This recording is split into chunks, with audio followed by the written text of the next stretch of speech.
Zombie Apocalypse.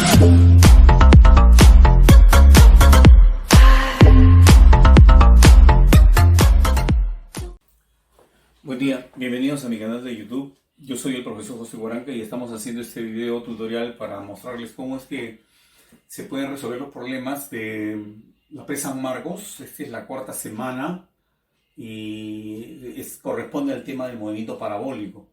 Lo primero que tendríamos que hacer para resolver ese problema, obviamente utilizando el método Guaranca y no las ecuaciones de Galileo, porque salen más complicadas, salen más trabajosas, más laboriosas. Y el tiempo, ustedes saben que nos dan para resolver esta pregunta es de 90 segundos. O sea, quiere decir que nosotros tenemos que mostrarles cómo es que este problema se resuelve fácilmente y cómo se puede hacer en un cortísimo tiempo. Vale decir, cualquier propuesta de solución no es válida. Hace pocos minutos hemos mostrado una publicación en nuestro Facebook donde dice de que nosotros estamos enseñándole a los más famosos profesores de física que son autores de libros. El ejemplo que ponemos es el caso del libro de un hermoso libro, obviamente, que es el libro de Serway Hewitt, donde para resolver un problema de esa naturaleza utiliza hasta 4 ecuaciones con 4 incógnitas. Obviamente ese procedimiento es muy largo, muy complicado, es consecuencia del uso de las ecuaciones de Galileo Galilei. En este video nosotros le vamos a mostrar cómo es que este problema se resuelve de una manera súper sencilla, ¿ya? Bien, lo primero que vamos a decir es que el proyectil cuando es lanzado tiene que acatar una de las leyes fundamentales de la mecánica, que es el principio de inercia. ¿Qué cosa dice el principio de inercia? El principio de inercia dice que cuando el cuerpo adquiere una velocidad, esa velocidad debe conservar independientemente de todo lo que suceda. Es decir, esa velocidad se mantiene a lo largo de la dirección en que se ha ejecutado el lanzamiento. Vale decir, tendría que avanzar así de esta manera. Y a ese movimiento, por supuesto, le vamos a llamar movimiento rectilíneo uniforme. ¿Por qué razón? Porque conservar la velocidad es hablar de una de las características fundamentales que tiene este movimiento rectilíneo uniforme, ¿no? Y la distancia que estaría recorriéndose ahí también sería nada menos que el producto de la velocidad y el tiempo. Entendamos que t en este caso viene a ser el tiempo que demora el proyectil en ir desde la posición A hacia la posición B, ¿no? Que me dicen en el problema que es la mitad del camino, ¿no? Bien, pero simultáneamente, o sea, mientras va haciendo ese avance horizontal, el proyectil tiene que descender en caída libre, vale decir, desplazarse verticalmente de esa manera. Y siempre en la caída libre se debe considerar que la velocidad inicial es 0, es decir, que el proyectil empieza a caer como si no hubiera sido lanzado, es decir, no atiende a ese detalle el proyectil y cae como si no hubiera sido lanzado, ¿no? Y la distancia recorrida ahí se va a determinar siempre multiplicando la mitad de lo que es la aceleración de la gravedad por el tiempo elevado al cuadrado. Es decir, así ha llegado el proyectil a esa posición. Vamos a poner una posición intermedia. Por ejemplo, la posición que le vamos a llamar C. Para que llegue el proyectil desde A hasta C ha hecho 2 cosas. Ha avanzado en la dirección del lanzamiento, pero simultáneamente también se ha precipitado en forma vertical hacia tierra. Vale decir, para llegar a la posición D también ha hecho lo mismo. Avanzó horizontalmente y cayó desde el reposo, ¿no? Recorriendo una altura que se determina multiplicando la mitad de la gravedad por el tiempo que se ha empleado en ese tramo elevado al cuadrado, ¿no? Bien, ¿cuál es la estrategia? Bueno, lo primero que vamos a hacer es determinar cuánto vale ese tiempo. ¿Y cómo lo vamos a hacer? Muy fácil. Me dicen que toda la altura del edificio es de 50 metros. Si aquí hay 25, entonces en la parte de arriba hay tan solo 25 metros. Y ya tenemos ahí una figurita que podemos nosotros usar para poder resolver el problema. Es un rectángulo. Lo vamos a sombrear para que ustedes lo vean, ¿ya? Ese rectángulo, como todo rectángulo, tiene los lados opuestos paralelos y del mismo tamaño. Esto de acá tiene la misma medida que esto de acá. Y estos 25 metros también estarán acá. Vale decir, nosotros para poder determinar tiempo, lo único que tendríamos que decir que esa altura de 25 metros debe ser exactamente igual a la mitad de la gravedad, que es 5, por el tiempo al cuadrado, ¿no? De acá sale que el tiempo será igual a la raíz de 5, ¿no? A ver, ¿cómo llegamos a ese resultado? Bueno, lo primero que hacemos es sacarle quinta acá, ¿no? Quinta y quinta, me quedaría así, t cuadrado igual a 5. Entonces el exponente te pasa al otro lado y aparece así la raíz cuadrada de 5, ¿no? La mitad de la solución del problema, que dicho sea de paso, también se puede hacer a simple vista, ¿no? Porque si todo es 50 y esta parte es 25, obvio que esto es 25. Y si esto es 25, entonces acá lo tenemos que igualar con 5t cuadrado para que no es justamente ese tiempo, ¿no? La segunda parte de la solución del problema es el cálculo de la velocidad final. Y aquí hay una novedad que seguramente muchos de ustedes no la han visto, ¿no?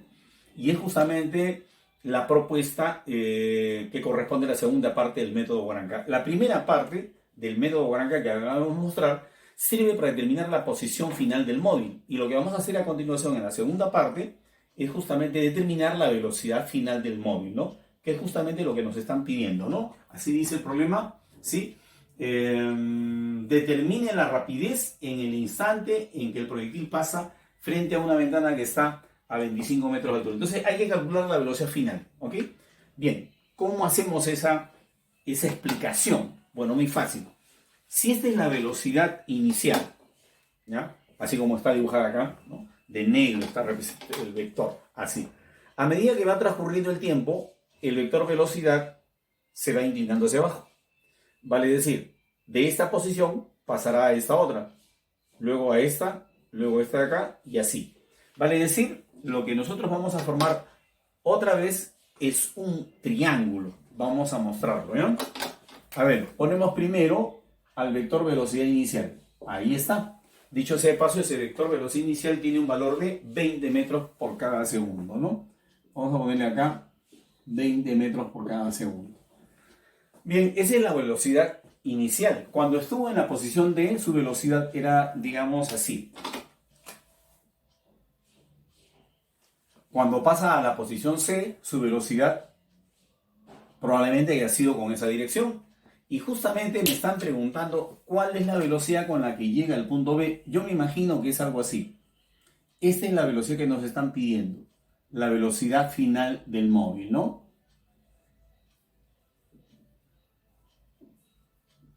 Bien. Entonces, la pregunta es, ¿qué es aquello? ¿Qué cosa sería aquello que determina justamente que el vector velocidad de lo que estaba en la posición horizontal vaya inclinándose hacia abajo? Definitivamente tiene que ser la aceleración de la gravedad. Entonces lo vamos a poner acá. Cerrando el triángulo se encuentra la aceleración de la gravedad, que es la que estaría justamente haciendo que, ¿no?, el vector velocidad se incline hacia abajo. Pero si este triángulo es un triángulo de velocidades, entonces acá también tiene que ser una velocidad. Si nosotros multiplicamos gravedad por tiempo, nos da una velocidad. A ver, vamos a explicarlo despacito.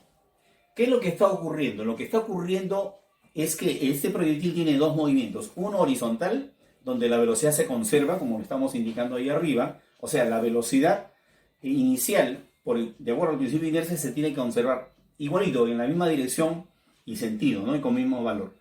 Pero al mismo tiempo el proyectil también está cayendo, y a medida que va cayendo va adquiriendo una velocidad de caída. Esta es la velocidad que justamente está adquiriendo. Vale decir, la velocidad que nos están preguntando en este caso, nos están pidiendo determinar en este caso, no es otra cosa que la velocidad resultante de los dos movimientos. O sea, el proyectil avanza, pero también cae. Avanza, cae. Avanza, cae. Eso está representado justamente en el triángulo. Por lo tanto, si nosotros ya sabemos cuál es el valor de la gravedad, ¿no? 10. ¿Cuál es el valor del tiempo? Raíz de 5. Entonces ya podríamos hacer uso justamente de un teorema muy conocido, aplicable justamente a este triangulito que justo es triángulo rectángulo, ¿no? Donde tendríamos que decir que la hipotenusa será igual a la suma, a la raíz de la suma de los cuadrados de los catetos, ¿no? Empezando por el horizontal, que tiene un valor de 20, y el vertical, que tiene un valor de 10 por la raíz de 5, ¿no? Entonces, operando resultaría así. 20 al cuadrado, que es 400, y acá sí tenemos que hacer raíz de 5 al cuadrado, 5. 5 por 10 al cuadrado, que es 100, sería 500. O sea, en buena cuenta, habría que sacarle la raíz cuadrada a 900. Y eso nos está dando, por supuesto, un valor igual a 30 metros por cada segundo, ¿no? Bien, a continuación vamos a resolver el problema número 2. Dice que debemos marcar falso o verdadero según corresponda, ¿no? Primera proposición. En el movimiento parabólico, la aceleración es tangente a la trayectoria. Falso. La aceleración no es tangente a la trayectoria. Vamos a ver ese detalle. Aquí tenemos el caso de un proyectil que ha sido lanzado con un cierto ángulo de inclinación, ¿no? Y está impactando nuevamente sobre el mismo plano horizontal. En la posición de partida, o sea, en la posición primera, tuvo una velocidad que venía a ser la velocidad inicial, ¿no? Como ustedes verán, tiene una dirección que no se corta con la trayectoria. Si eso es para la posición, vamos a llamarle A. Si a continuación pasamos a la posición B, ¿cómo sería ahora la dirección de ese vector? Sería así. Tangente con la trayectoria. Vamos a llamarle a esta velocidad, velocidad 1. Y cuando llega a la posición de máxima elevación, vamos a llamarle C. Ahora, la dirección de esa velocidad será justamente horizontal. Y la vamos a representar con el vector velocidad 2, ¿no? Y cuando llegue a impactar en tierra, pues tendrá una dirección tal como la que estamos indicando con el vector velocidad 3. Pero también en este último caso, la trayectoria es tangente con el vector velocidad, ¿no? Entonces, eso es con respecto a la velocidad. O sea, lo que es tangente a la trayectoria es la velocidad. Pero ¿qué pasa con la aceleración? Vamos a ver en la posición A cómo es la aceleración. La aceleración es hacia abajo. Y en la posición B, la aceleración es hacia abajo. En la posición C, la aceleración es hacia abajo. Y en la posición final, la aceleración es hacia abajo. Es decir, en todo momento la Tierra está ejerciendo una atracción gravitatoria hacia el centro de la Tierra. Por eso es que siempre apunta la aceleración hacia abajo. Y es la aceleración de la gravedad. Por eso entonces marcamos la primera proposición como falsa, ¿no? La segunda proposición sería verdadera, ¿no? Dice, en la máxima altura el proyectil tiene una velocidad igual a la componente horizontal. Bueno, vamos a graficar en primer lugar qué es lo que pasó con las velocidades. La primera velocidad fue así. Esa velocidad es la velocidad inicial, ¿no? La segunda velocidad ya no fue así, sino tuvo una inclinación tal como la que está indicando el vector velocidad 1, ¿no? La siguiente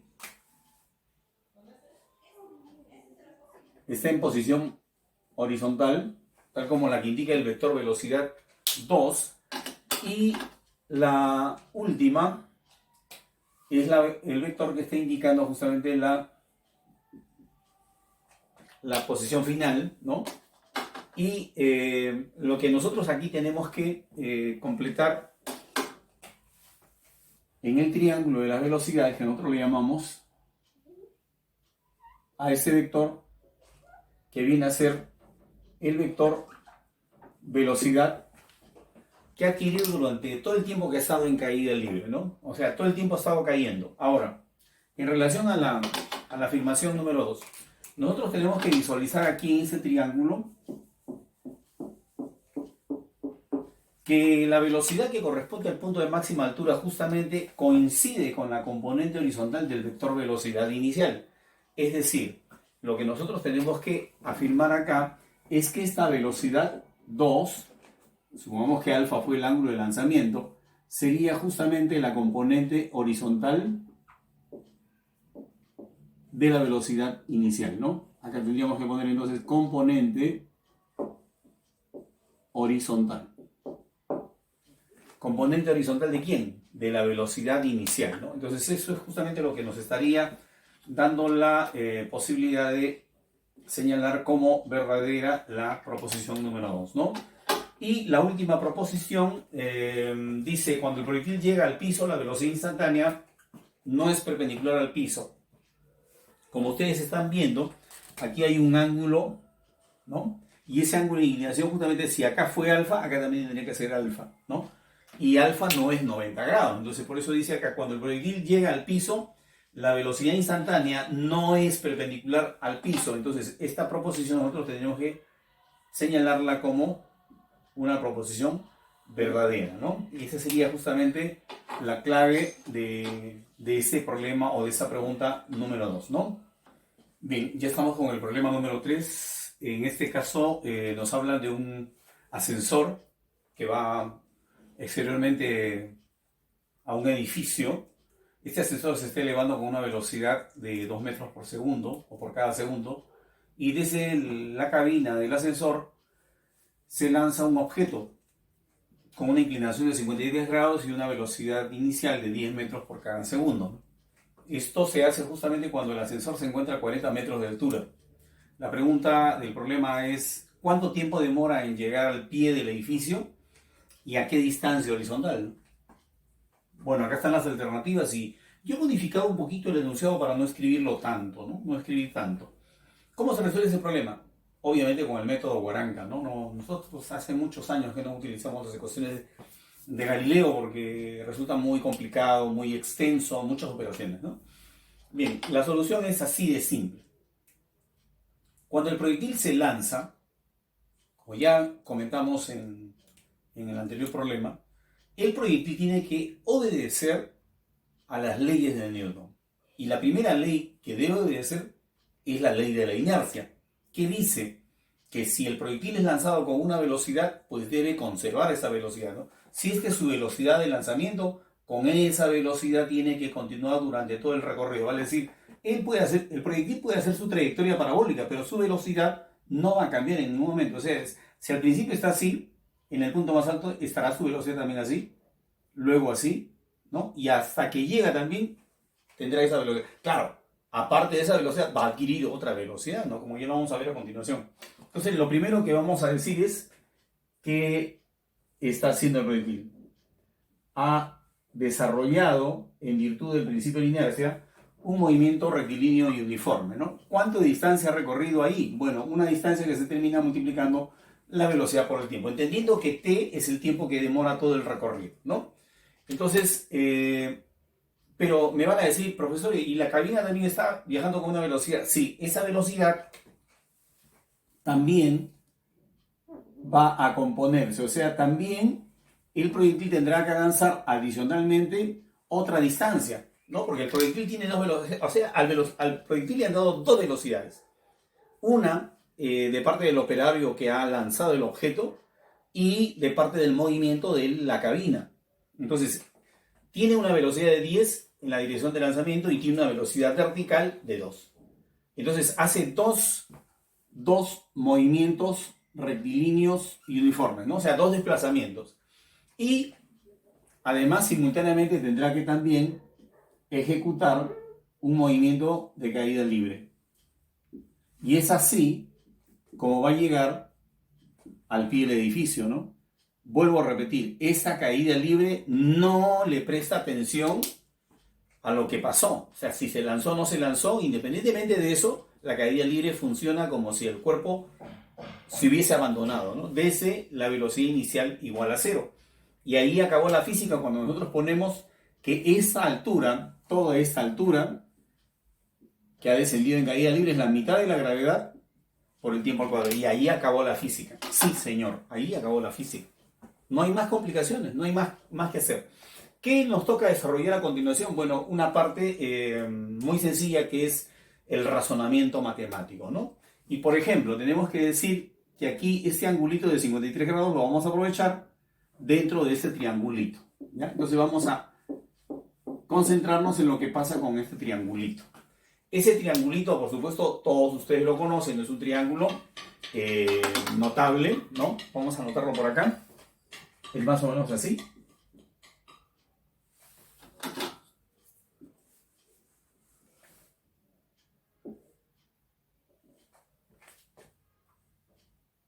un cateto vertical, el otro horizontal, acá 53 grados, ¿no? Y empezando por el más pequeño, el cateto más pequeño sería de 3, proporcional a 3, el otro 4, y la hipotenusa proporcional a 5, ¿no? Claro, que podría ser también el doble, 6, 8 y 10, ¿no? Si le vamos a multiplicar por un número a un lado, tenemos que multiplicarle por ese mismo número a todos los demás lados, ¿no? También podríamos ponerle de pasadita, ¿no? Multiplicar todo eso por, o sea, los lados, los tres lados podríamos multiplicarlos por t. Y entonces es así como obtenemos este triángulo, ¿no? La hipotenusa es 10t, el cateto vertical 8t y el cateto horizontal 6t, ¿no? Entonces acá tendríamos que poner que esto es 6 veces t. Dicho sea de paso, si me piden determinar el valor de x, esto tendrá que ser exactamente igual a 6t. O sea, una vez que conozcamos el valor del tiempo, lo único que haremos es multiplicarlo por 6 para saber cuánto vale x, ¿no? Y para saber cuánto vale el tiempo, lo que vamos a hacer es resolver una pequeña ecuación, ¿no? ¿Y cuál es esa ecuación? Bueno, esa ecuación nos está diciendo que acá tenemos dos distancias. Primero vamos a anotar cuánto vendría a ser la longitud de este cateto vertical, ¿no? Como ya lo hemos anotado por acá, si uno de los catetos mide 6t, el cateto vertical mide 8 veces t, ¿no? Eso lo vamos a acomodar acá, en este espacio. 8t. Quiere decir entonces que nosotros tenemos que abrir bien los ojos para ver que aquí tenemos 4 segmentos verticales. A ver, empezando por arriba. El primero, el más pequeño, vendría a ser el doble de t. Esta porción que viene a continuación es 8 veces t. Y la que está debajo de 8t, o sea, debajo de esto hay una distancia vertical también que es igual a 40.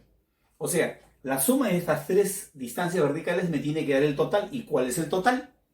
5t cuadrado. Entonces, esa es la ecuación que nosotros vamos a formar a continuación para resolver este problema, ¿ya? Entonces vamos a poner por acá 2 veces t más 8t más 40 tiene que ser esto igual a 5t cuadrado, ¿no? De ahí sale la solución del problema, ¿no? Podríamos decir por acá, por ejemplo, que esta suma nos está dando 10 veces t, ¿no? Y que en virtud de eso podríamos sacarle, a todo le podríamos sacar quinta, ¿no? Si le saco quinta acá me va a quedar 1, si le saco quinta acá me va a quedar 8 y si le saco quinta acá me va a quedar 2, ¿no?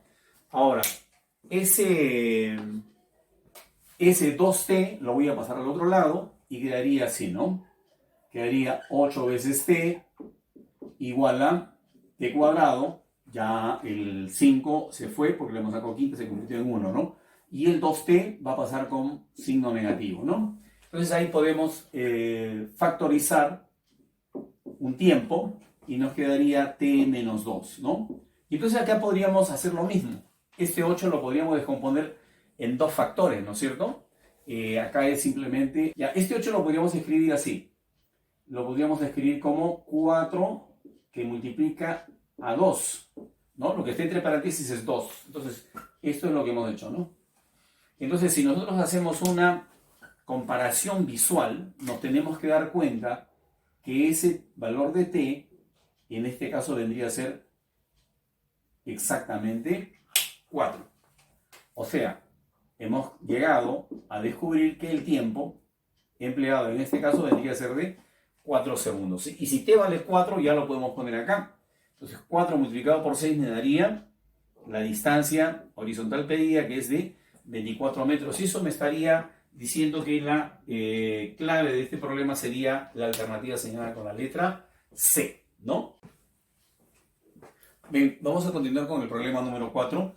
Nos están pidiendo determinar la velocidad tangencial, lineal o tangencial, de un punto ubicado en el ecuador de la Tierra.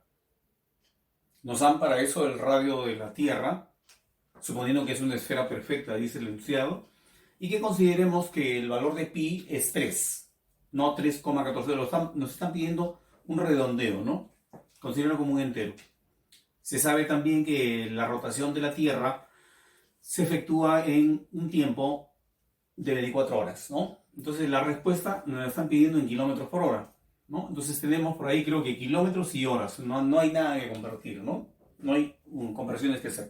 Lo único que tenemos que visualizar bien es qué cosa es lo que nos están pidiendo. Bueno, nos están pidiendo determinar la velocidad tangencial de un punto ubicado en el ecuador. Bueno, supongamos que ese punto justamente está sobre la línea ecuatorial. Y ese punto de la posición A, debido a que la Tierra está girando, está rotando, se va a ubicar en la posición B, en la posición C, en la posición D, en la posición E, y así se va a ubicar a medida que la Tierra va girando. Ese punto también se va a ubicar en diferentes posiciones, ¿no? Como si estuviese efectuando, ¿no?, el punto, un movimiento a lo largo de una circunferencia, ¿no? Cuando en realidad lo que se está moviendo es la Tierra, ¿no? Entonces aquí nosotros tenemos que visualizar esto, ¿no? Esta es la circunferencia, ¿no? Obviamente que está en el plano ecuatorial. Es como si nosotros hubiéramos cortado la Tierra por la mitad, ¿no? Y lo que estamos viendo es justamente una de las caras que está quedando, ¿no? Entonces ahí lo que nosotros tenemos que visualizar es que en ese trayecto lo que se conoce es el valor del radio, ¿no? El radio que tiene esa circunferencia, y en base a ese radio nos están pidiendo determinar, por supuesto también se conoce cuánto tiempo demora la Tierra en ejecutar una vuelta, ¿no? Entonces, ¿qué cosas nos están pidiendo? Nos están pidiendo hallar la velocidad lineal o tangencial. ¿Cómo se determina la velocidad lineal o tangencial? Esta velocidad se determina haciendo el cociente de la longitud de arco recorrido, longitud de arco recorrido, ¿no? Arco obviamente de circunferencia, ¿no?, que se ha recorrido, dividido entre el tiempo empleado, ¿no? Tengas en cuenta que el arco que va a recorrer es una porción de la circunferencia, ¿no? Entonces, en el momento que se complete una vuelta, vamos a poner acá, para una vuelta completa o revolución, porque así se le llama, ¿qué cosa se cumple? Se cumple que la longitud de arco, representado con la letra S minúscula, vendría a ser la longitud de toda la circunferencia. Y la longitud de toda la circunferencia se determina multiplicando 2pi por el radio, ¿no? En este caso, me dicen que el valor de pi lo considero igual a 3, y el radio sabemos que es igual a 6.400 kilómetros, ¿no? Bien, entonces para poder aplicar la relación, lo que tendríamos que a continuación es justamente decir cuánto vale el tiempo, ¿no? El tiempo que corresponde a una vuelta completa se llama periodo, y ese periodo, ¿no?, periodo o tiempo de rotación, justamente es exactamente de 24 horas.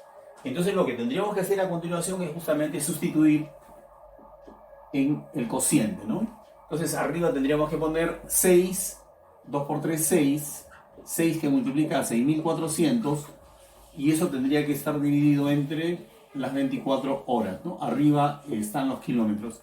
Aquí tenemos que hacer una simplificación, sacando sexta, arriba me queda 1, sexta abajo me queda 4, luego sacamos cuarta también, cuarta de 4, 1, y acá le voy a sacar cuarta al número 100, ¿no? Acá hay un factor 100, cuarta de 100 es 25, entonces lo que quedaría sería multiplicar 64 por 25, y 64 por 25, ¿cómo se multiplica? Yo lo multiplico así, asumo que ese 25 es 100 dividido entre 4, ¿no? Entonces le saco cuarta acá y me queda 16, ¿no? Y así estaríamos determinando el módulo de la velocidad instantánea, que sería 16 por 100, 1600 kilómetros por cada hora. Quiere decir ese resultado que a medida que transcurre una hora, aquí hay un recorrido de 1600 kilómetros, ¿no? Que es justamente lo que estaría correspondiendo a la alternativa señalada con la letra D, ¿no? Clave de ese problemita. Bien, vamos a continuar con el problema número 5. En este caso, el tema principal de este conjunto de proposiciones, a las cuales hay que calificar como verdaderas o falsas, están alrededor de lo que es la aceleración centrípeta, tanto en el movimiento circular uniforme como en el movimiento circular uniformemente variado, ¿no? Que es justamente lo que vamos a ver a continuación. En el movimiento circular uniforme, esta velocidad tangencial o lineal no va a modificarse en su magnitud, en su tamaño, en su módulo. Por ejemplo, esta dimensión, o sea, esta magnitud, va a ser la misma que la que vamos a encontrar acá. Esa es la característica del movimiento circular uniforme, ¿no? Y para cualquier otra posición, el vector puede tener diferentes direcciones, pero siempre va a ser del mismo tamaño. Esa es la característica principal del caso del movimiento circular uniforme, ¿no? Pero sin embargo, habría que decir que esta velocidad y esta otra velocidad, a pesar que coinciden en magnitud, en módulo, en valor numérico, no son iguales.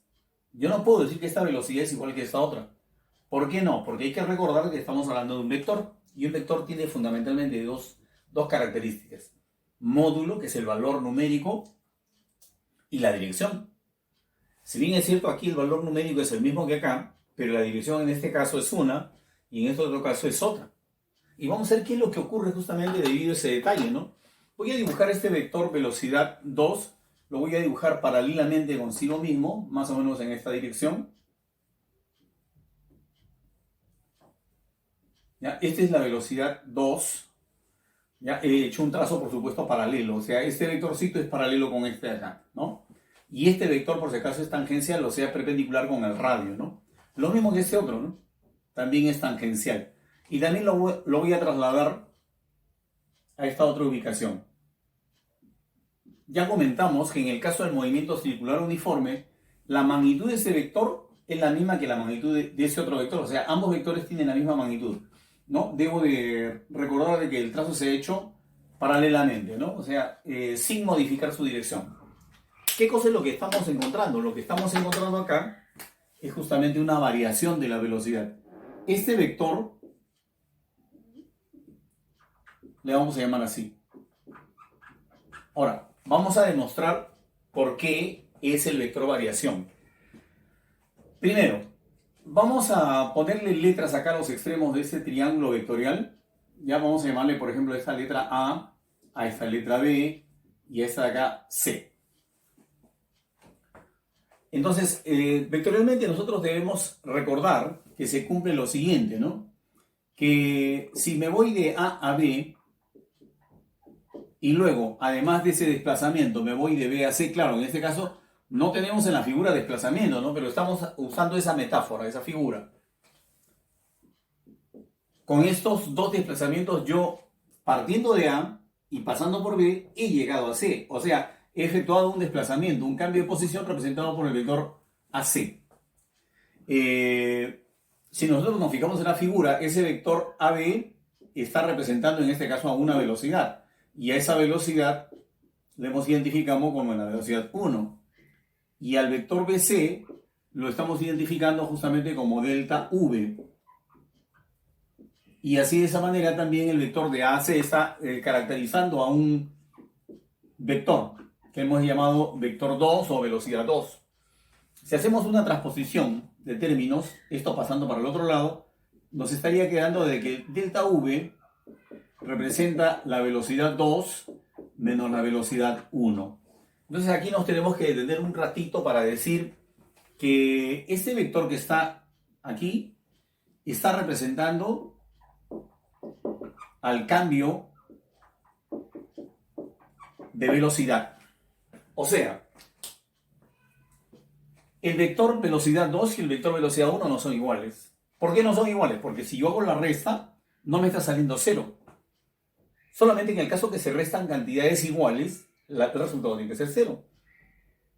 Pero en este caso hay una variación, o sea, hay un cambio que se ha producido cuando la partícula pasa de la posición 1 a la posición 2. Entonces, ese cambio de velocidad es el que justamente está originando o está siendo originado por una aceleración. Recuerden que cuando nosotros hablamos de aceleración estamos hablando de variación de velocidad entre tiempo, ¿no? O sea, lo que podemos escribir por acá, ¿no? Así. Este cambio de velocidad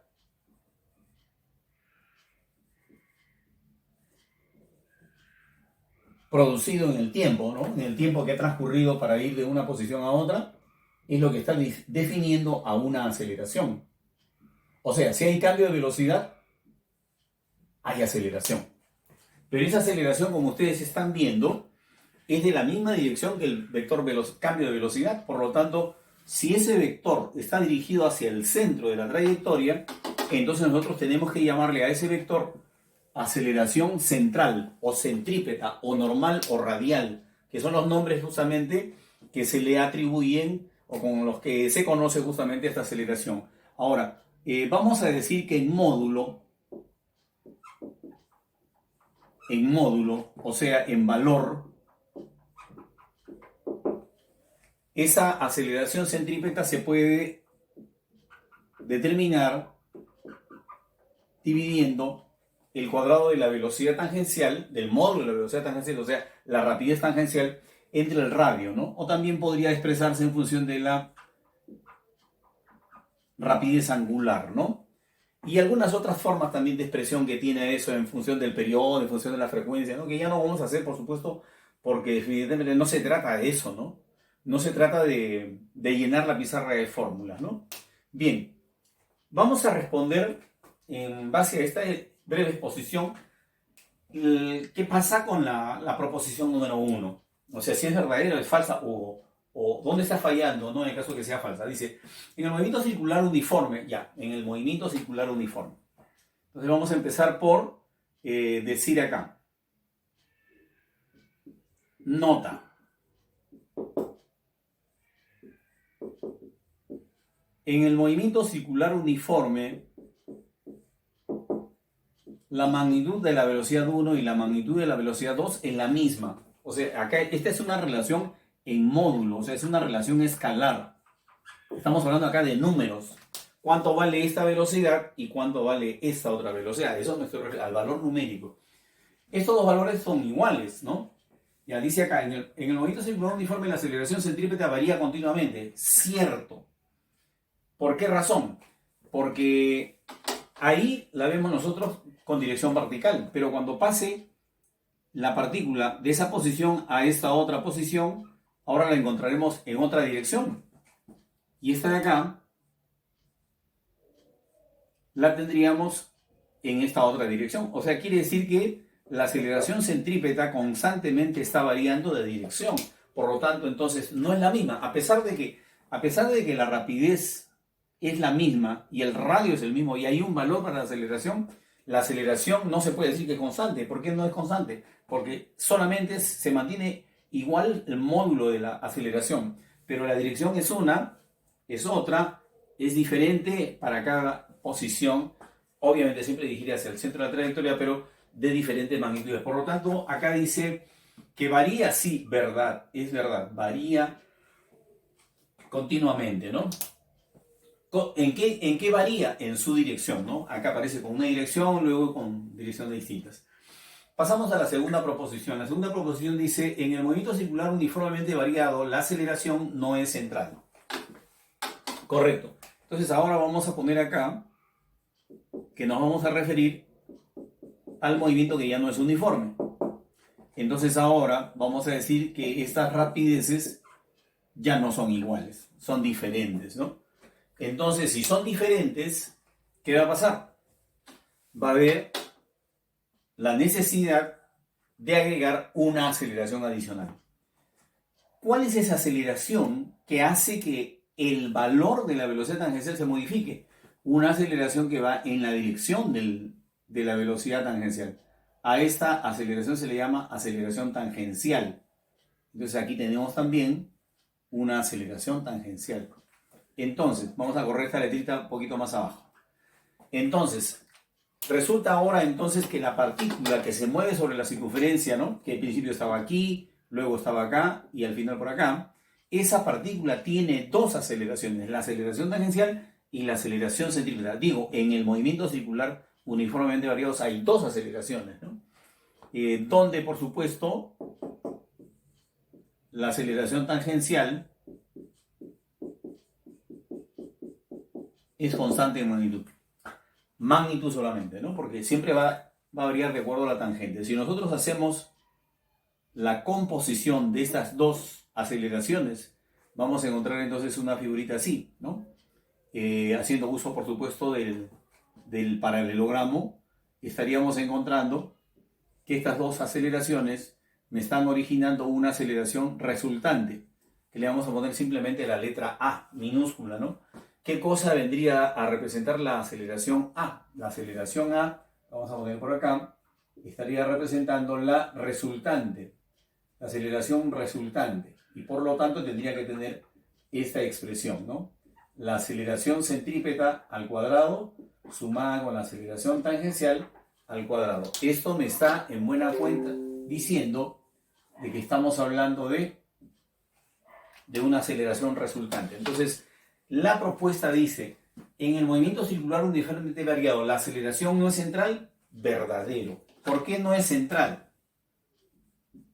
Porque no está dirigida hacia el centro, ¿no? La aceleración no está dirigida hacia el centro. La única que está dirigida hacia el centro es la aceleración centrípeta. Pero acá la propuesta no habla de la aceleración centrípeta. Dice simplemente la aceleración. Se supone que esta aceleración se está refiriendo a la resultante, a la aceleración resultante, ¿no? Así debería decir, ¿no?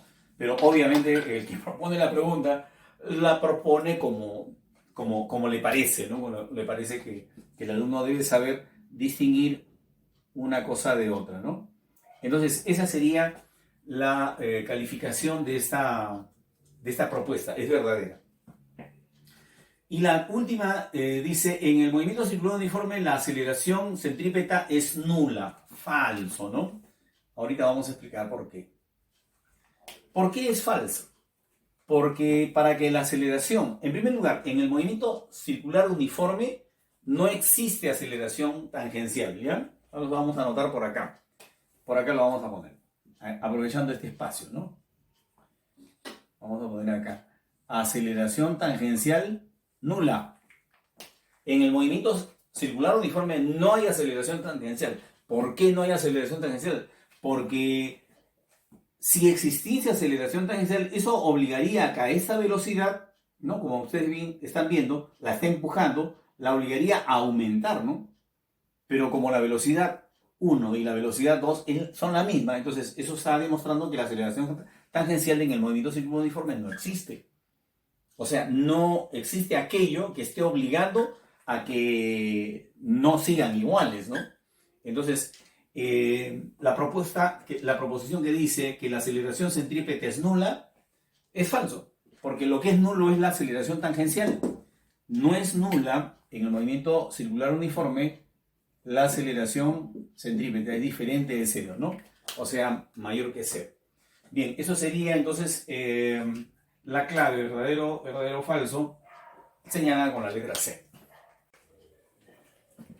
Bien, a continuación, en el problema 6 tenemos que determinar la velocidad angular que debe tener un disco cuyo radio se conoce para que un proyectil que pasó por el agujero en cierto instante vuelva a pasar nuevamente, o sea, en la segunda vez por el mismo agujero. Lo que aquí no se especifica, y nosotros lo vamos a indicar, es que lo que están pidiendo es la velocidad angular mínima. Porque esa condición del problema también se podría cumplir en diferentes revoluciones o en diferentes números de vueltas, ¿no? Acá nosotros vamos a ver la rapidez mínima. Vamos a calcular la mínima rapidez. La máxima no se podría determinar porque ya dependería de que me dijeran, bueno, que vuelva a pasar el proyectil por el agujero luego de 10 vueltas, por ejemplo, ¿no? Y ahí el resultado sería otro. Bien, volvamos al principio otra vez. Dice el enunciado, un disco tiene un agujero a 20 centímetros del centro. Lo hemos copiado, es a 20 centímetros del centro. En cierto instante pasa por el agujero un proyectil, o sea, está pasando por el agujero un proyectil. Supongamos que ese proyectil es esta bolita de negro.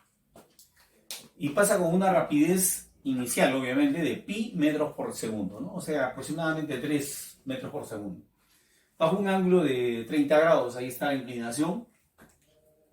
determine la rapidez angular que debe tener el disco para que el proyectil vuelva a pasar a través del mismo agujero por segunda vez. ¿Por qué por segunda vez? Porque esta es la primera vez que está pasando a través del agujero, ¿no? Se supone que el proyectil viene de un poquito más atrás, ¿no? Algo así, ¿no?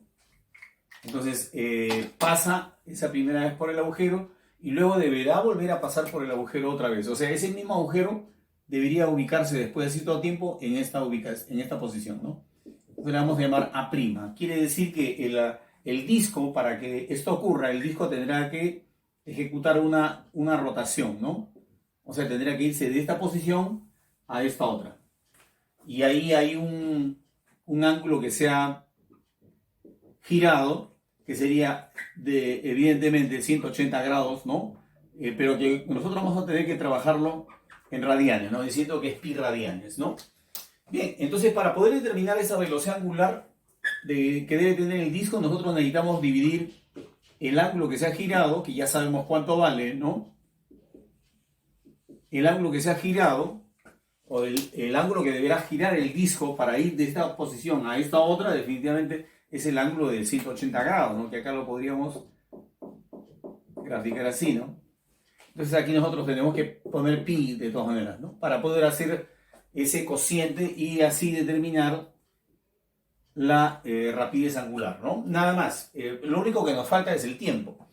Ahora, ese tiempo tendrá que ser también el tiempo que demora el proyectil en hacer el recorrido parabólico, ¿no? Y para ello nosotros vamos a recurrir a nuestro método Waranka, ¿no? ¿Y qué cosa dice el método Waranka? Que el proyectil cuando se lanza debe avanzar en línea recta con velocidad constante por acción de la inercia, ¿no? O sea, tendríamos que nosotros anotar acá algo así, ¿no? Este desplazamiento lo hace en función de la inercia, ¿no?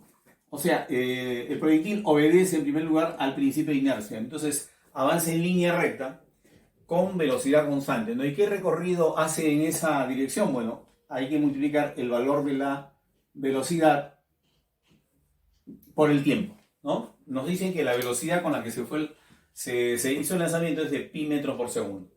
Pero para que llegue el proyectil hasta donde está el agujero, va a tener que también caer una determinada distancia, ¿no? Entonces aquí hay una caída libre a partir del reposo, en donde se estaría recorriendo siempre la mitad de lo que es la aceleración de la gravedad por el tiempo al cuadrado. Recuerden que la aceleración de la gravedad en este caso se considera igual a 10, ¿no? La mitad sería 5.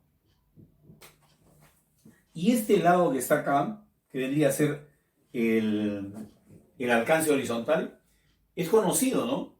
Porque me dicen que el radio del disco o del agujero, ¿no? Me dicen que el agujero está a 20 centímetros del centro. Entonces, esto de acá vale 20.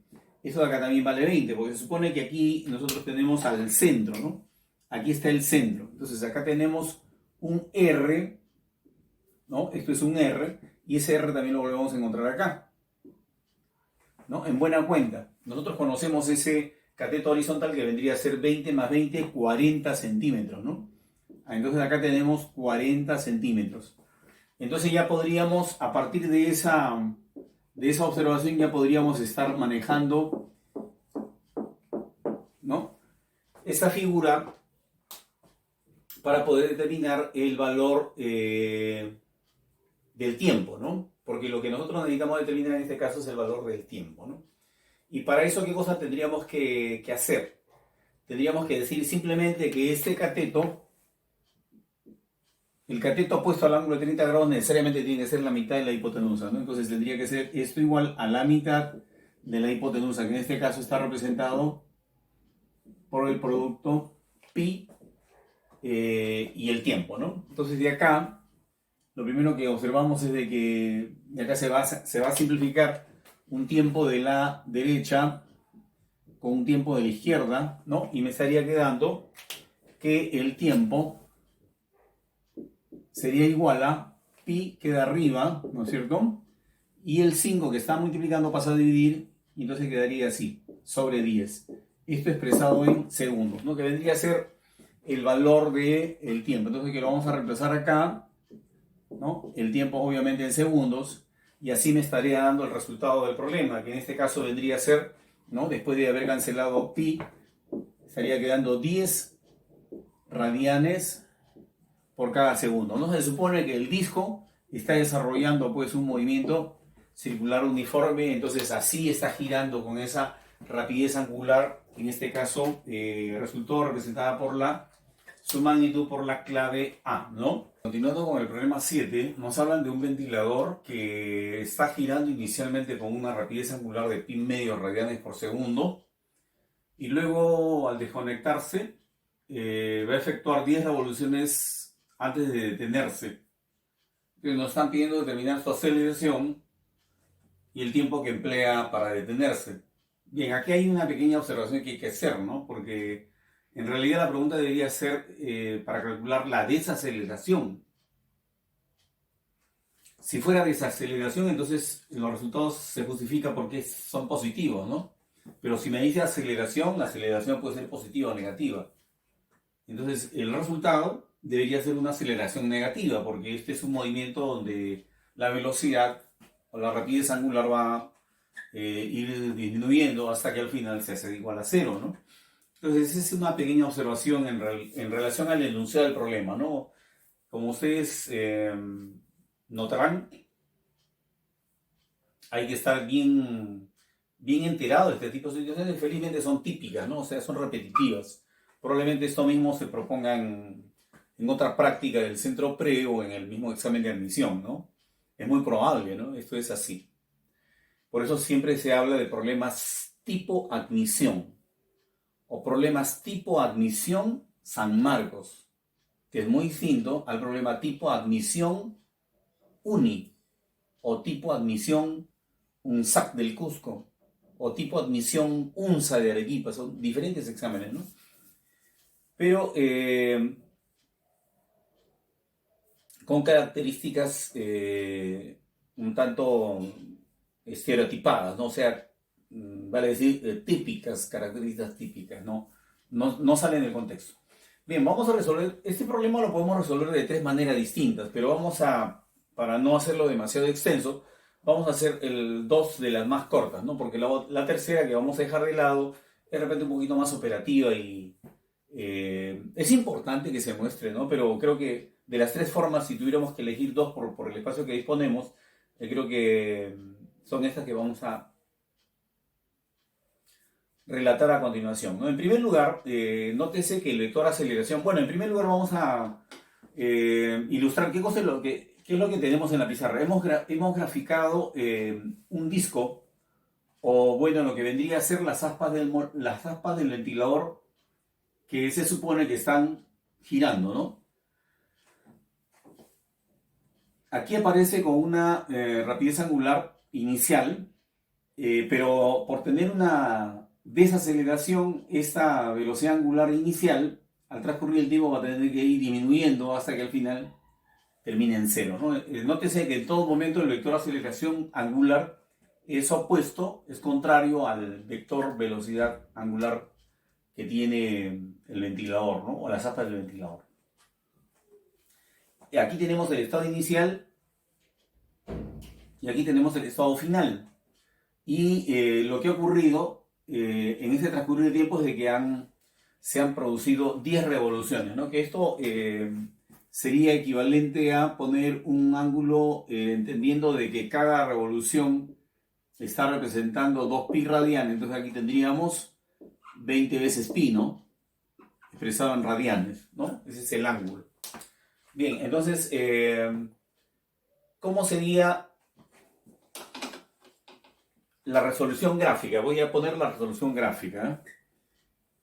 La representación gráfica debería estar esquematizada de esa manera, por una línea recta de pendiente constante, en virtud de que se trata de un movimiento uniformemente variado, ¿no? O sea, la velocidad que empiece en el valor pi medio termina en el valor 0. ¿Ya? Entonces, mucho ojo con esta gráfica porque la línea es confusa, es engañosa la gráfica, ¿no? Acá nosotros tenemos los valores de la velocidad angular. Este sería el valor inicial Y este sería el valor final. Ahora, también el tiempo. Hablando de lo que marca el cronómetro, empieza en 0 y termina en un valor que no sabemos cuál es, hay que determinar, ¿no? O sea, el tiempo transcurre de izquierda a derecha. No hay tiempos negativos, o sea, no hay para el lado derecho, para el lado izquierdo, solamente para la derecha, y va incrementándose el tiempo. Entonces, por eso a este le llamamos instante inicial y a este instante final, ¿no? En el instante inicial, ¿qué velocidad tiene? Pi medios. En el instante final, ¿qué velocidad tiene? Aquí. ¿Cuál es la velocidad acá? Este es el valor, ¿no? Se mira pues en el eje de las velocidades. Bien, entonces lo que nosotros tenemos que indicar acá, que en esta gráfica, el área que está encerrada nos está determinando justamente el desplazamiento angular que se ejecutó, ¿no? O sea, aquí nosotros tendríamos que decir que el área nos está dando el desplazamiento angular, ¿no? Entonces empezaríamos por decir que esa área se tiene que determinar multiplicando la mitad de lo que mide la base por la altura, ¿no? Y eso me estaría dando las 10 vueltas que en este caso nos han dado como dato, ¿no? Ya, la base está representada por el tiempo, ¿no? Entonces sería acá un medio de t, ¿no? O sea, esta longitud tiene t unidades. ¿T unidades de qué? Del tiempo. Y la altura está representada justamente por este segmento que tiene una longitud pi medios.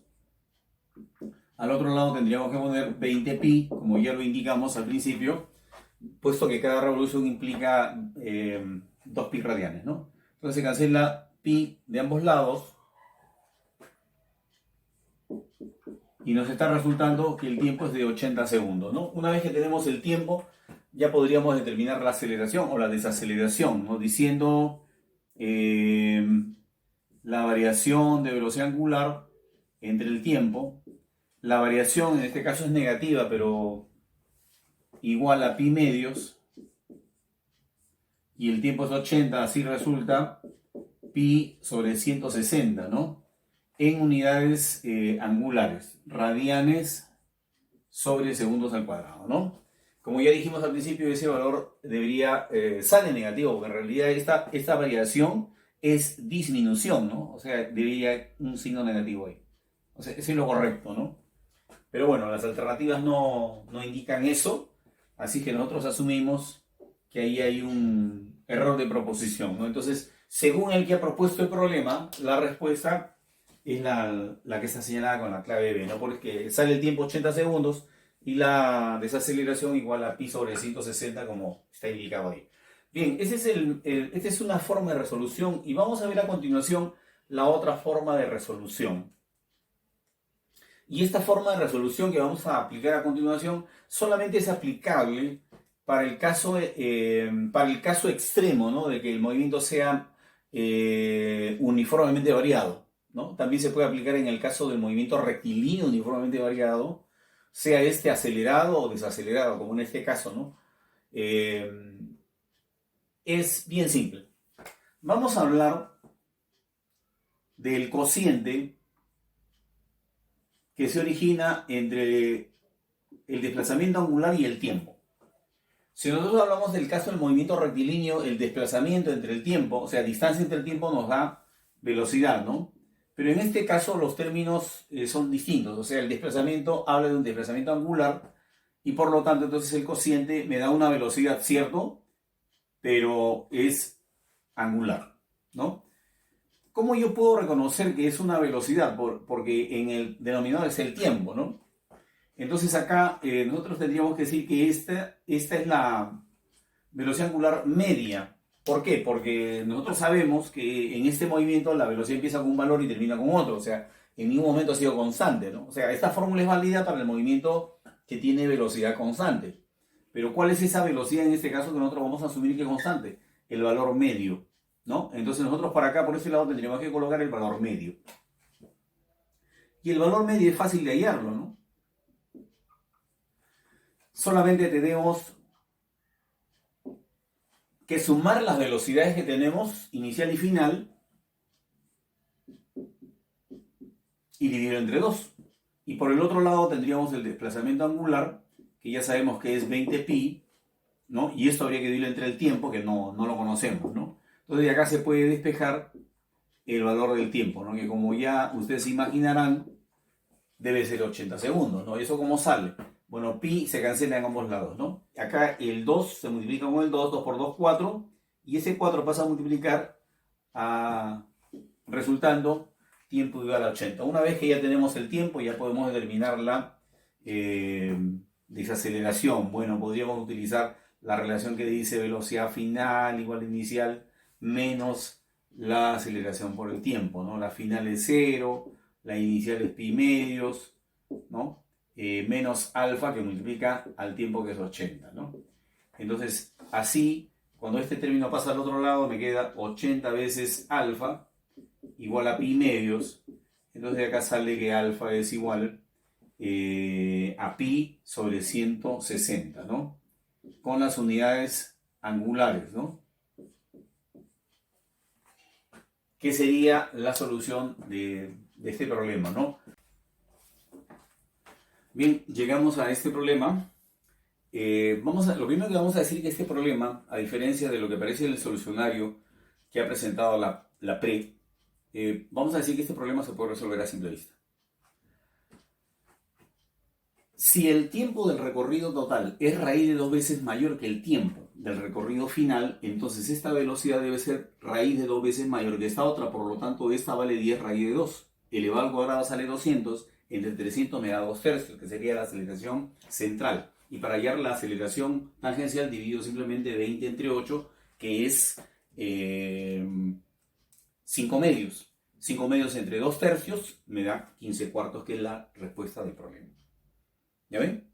Los problemas se pueden resolver a simple vista. Y si son de un examen de admisión de cualquier universidad, con mayor razón, no como el solucionario que aparece, ¿no? Ya, vamos a explicar a continuación cómo es que hemos conseguido esta solución. Primero voy a encontrar la relación de tiempos, ¿ya? Ustedes están viendo que el carrito se va desde A hacia B y luego de B hacia C, ¿no? Y en el camino se va frenando, de tal manera que al final llega con velocidad cero. ¿Por qué llega con velocidad cero? Porque este es un movimiento retardado o desacelerado. Es decir, hay una aceleración que es contraria al movimiento, que en todo momento está disminuyendo el valor de la velocidad, ¿no? Pero si ustedes lo están mirando pasando de las posiciones A a B y de B a C, nosotros vamos a hacerlo al revés, ¿no? Entonces lo primero que voy a hacer es comparar los tiempos, ¿no?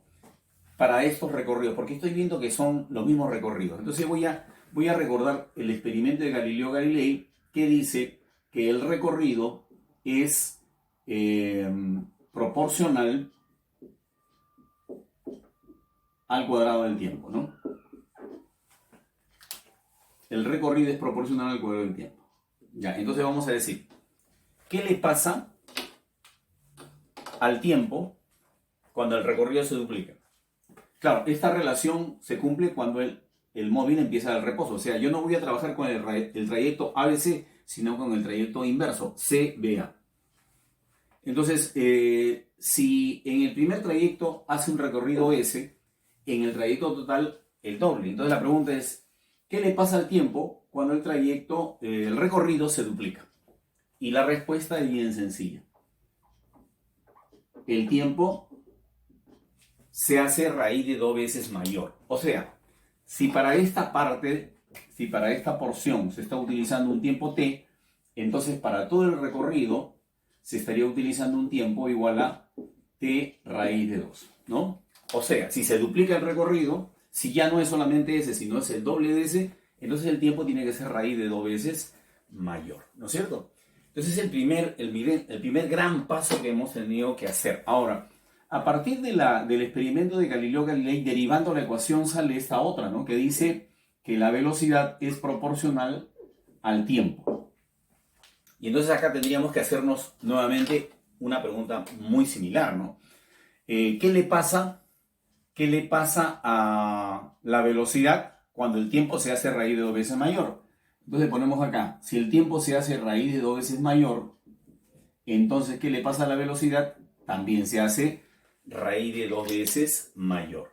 ¿de qué estamos hablando? Ya, vamos a escribirlo acá. Estamos diciendo que esta velocidad tiene que ser esta otra multiplicada por la raíz de 2. Conclusión, ¿cuánto vale dicha velocidad? Dicha velocidad es 10 raíz de 2. Y con eso nosotros determinamos el valor de la aceleración centrípeta. Vamos a poner acá.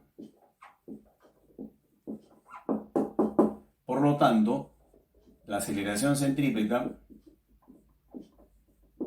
es 10 raíz de 2 al cuadrado entre 300, ¿no? Y esto no es otra cosa que 200 entre 300.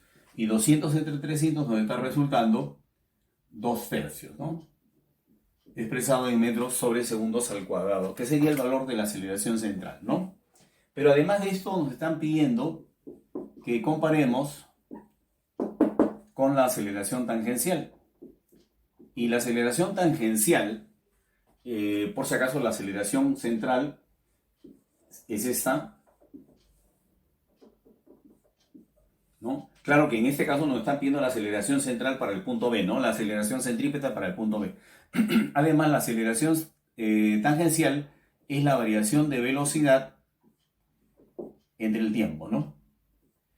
¿En cuánto varía la velocidad? Si empieza con 20 y termina con 0, varía en 20, ¿no? Y el tiempo que nos dan para el problema es 8 segundos. Sacando cuarta, arriba y abajo me queda 5 medios, ¿no? Claro que hay que hacer una pequeña aclaración, ¿no? Cuando nosotros hacemos la variación de velocidad, tenemos que restar velocidad final menos velocidad inicial. Entonces sería 0 menos 20. O sea, deberíamos poner acá un signo negativo, ¿no?